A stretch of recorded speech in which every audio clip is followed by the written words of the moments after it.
anak-anak semua bisa mengikuti pembelajaran ini hingga akhir. Oke, berdoa dimulai. Bismillahirrahmanirrahim. Amin. Ya, di sini anak-anak kita akan belajar tentang penggunaan kata depan. Nah, sebelumnya kan kemarin kita sudah belajar tentang rambu-rambu. Nah, sekarang kita belajar tentang penggunaan kata depan agar ketika materi selanjutnya anak-anak sudah bisa cara penulisannya itu yang benar. Oke, kita belajar tentang penggunaan kata depan. Nah, di sini anak-anak apakah sudah tahu apa sih arti penggunaan kata depan itu? Pengertian dari penggunaan kata depan itu tahu tidak anak-anak? Oh, belum. Oke, gini aja biar semuanya itu paham. Coba sekarang kalian tuliskan apa pengertian dari penggunaan kata depan sepengetahuan kalian saja. Nah, ibu akan bagikan kertas, nanti kalian tuliskan ya.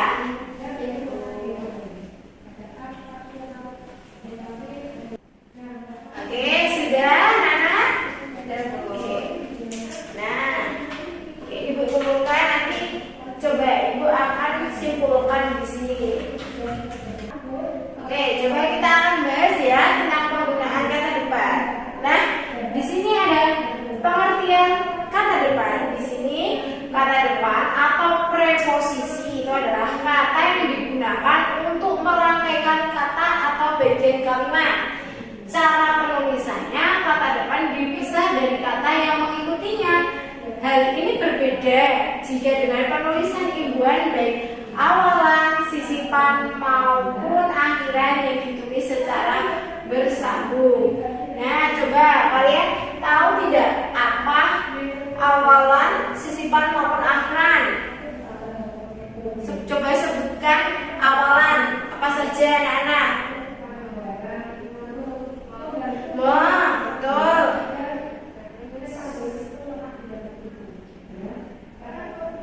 Betul. Apa lagi?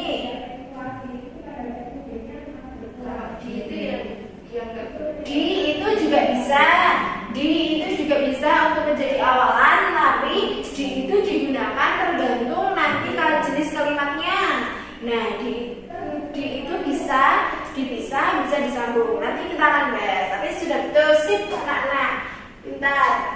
Oke, lanjut ya. Nah, di sini ternyata dalam penulisan ejaan itu mempunyai aturan. Nah, aturan penulisannya itu seperti sebuah kata dapat diketahui memiliki sebuah fungsi yang dapat digunakan sebagai petunjuk tempat atau lokasi. Beberapa kata depan yang biasa digunakan untuk menanyakan tempat yaitu di, ke, dari, dan seterusnya. Nah, seperti tadi Mbak kan menyebutkan di. Nah, di itu bisa menjadi awalan dan juga bisa dituliskan di itu nanti terpisah karena di itu bisa menanyakan tempat kalau dalam penggunaan kata depan. Nah, kita harus hati-hati dan kita harus jeli apakah di itu digunakan untuk menanyakan tempat. Terus di sini aturannya apabila kata depan digunakan sebagai petunjuk tempat, maka kata depan yang ditambahkan sebelum jenis kata lainnya dapat ditulis secara terpisah dengan menggunakan spasi. Nah, contohnya di sini. Contoh penulisan kata depan untuk menanyakan tempat yaitu Ika lahir di Bandung. Nah, di itu kan tadi menanyakan tempat dan penulisannya yang benar itu harus dipisah, tidak boleh disambung karena Bandung itu menyatakan nama tempat itu. Terus tadi juga Fahri pulang dari Aceh dan berangkat besok malam. Nah, dari ini itu dipisah karena dari itu menanyakan tempat. Tadi yang menanyakan tempat itu kan ada di, ke, dan dari ya. Terus lanjut. Nah, aturan yang selanjutnya, aturan penulisan jika menjadi imbuhan. Nah, tadi kan menanyakan tempat. Kalau ini menjadi imbuhan, sebuah kata depan yang digunakan sebagai imbuhan bisa disambung dengan kata berikutnya. Beberapa kata depan yang tersebut yaitu kata di, ke, dan dari. Contoh penulisan kata depan jika menjadi imbuhan yaitu kakak punya baju baru yang dibeli dari pasar. Lebih baik terlambat daripada tidak melakukan sama sekali. Fahri telah berusaha melepas tali itu untuk kesekian kalinya, namun belum juga berhasil. Nah, coba anak-anak sebutkan, ini mana yang menjadi imbuhan? Coba kalimat mana yang menjadi imbuhan? Kakak punya baju baru itu pada kalimat dibeli. Betul, dibeli. Kalau yang lebih baik gimana? Daripada. Ya, daripada disambung ya, karena menjadi imbuhan. Terus kalau yang Fahri?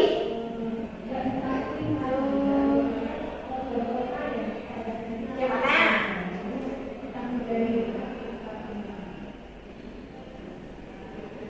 Ya, kesekian kalinya. Betul ini. Jadi kalau katain beberapa kata depan yaitu di, ke, dan dari itu bisa disambung kalau menjadi kata imbuhan. Jadi penulisannya disambung. Oke, lanjut. Aturan yang selanjutnya, aturan penulisan jika berada dalam judul. Nah, di setiap kata dalam penulisan judul diketahui sendiri biasanya diawali huruf besar atau kapital. Namun hal ini tidak berlaku untuk kata depan yang pada judul. Jadi kata depan yang ada di bagian judul harus diawali dengan huruf kecil dan disesuaikan dengan dua aturan sebelumnya. Sementara kata lain pada huruf pertama selalu memakai huruf kapital. Di sini sudah paham, anak? Paham. Jadi penulisannya yang benar itu seperti ini. Contohnya seperti api dari Gunung Merapi. Nah, judul, karena ini judul, awalan kata ini menggunakan huruf kapital. Namun dalam kata imbuhan atau kata depan itu tidak menggunakan huruf kapital penulisannya. Jadi ini dituliskan menggunakan huruf kecil seperti dari, di, ke itu menggunakan huruf kecil. Jadi tidak semuanya awal kalimat itu menggunakan huruf besar. Awal kata itu tidak menggunakan huruf besar. Jadi ada yang katanya itu menggunakan huruf kecil seperti ini, dari, di, ke itu menggunakan huruf kecil. Jadi jangan semuanya dibesar ya. Kalau misalnya di depan dan belakangnya itu udah besar terus yang ini nggak besar terus diganti besar, itu jangan. Memang aturannya memang seperti itu. Oke, lanjut ya. Nah, di sini juga mempunyai fungsi kata depan itu. Jadi fungsi setiap kata depan itu berbeda-beda. Setiap fungsi tersebut dapat disesuaikan dengan jenis kata dan struktur kalimat secara utuh. Berikut beberapa fungsi kata depan. Bisa menyatakan tempat, yang tadi menyatakan tempat, bisa menyatakan perbandingan, atau menyatakan hal atau masalah, menyatakan sebab dan akibat, menyatakan maksud atau tujuan, menyatakan arah asal, atau menyatakan arah tujuan. Jadi fungsinya itu sebenarnya banyak, namun nanti mengikuti yang akan jenis kata atau struktur kalimat yang akan digunakan seperti itu. Nah, contohnya kata depan di sini. Ternyata ada kata depan dalam. Di sini baju olahraga adik disimpan ibu dalam lemari kecil itu. Nah, di sini menyatakan tempat suatu benda berada. Di sini yang menyatakan tempat suatu benda berada itu di mana? Di dalam, betul, di dalam. Di ini ya, dalam ini ya, disimpannya. Betul, menyatakan tempat ya, baju itu disimpan simpannya di dalam gitu, oke? Terus kalau kata depan atas, saya sendiri ikut senang atas kelulusan kakak. Nah, di situ menyatakan predikat atau intransitif dan pelengkapnya. Oke, lanjut. Nah, masih ada contoh-contohnya, itu kata depan antara. Antara, semisal antara sekolah dan rumah berjarak 10 menit saja. Jadi kata depan antara itu biasanya digunakan atau menyatakan suatu jarak, seperti contohnya lagi, rumah saya berjarak 10 km dari pantai Parangtritis, seperti itu. Jadi ada menyatakan suatu jarak antara rumah saya dan Bayu berjarak 5 meter. Nah, seperti itu.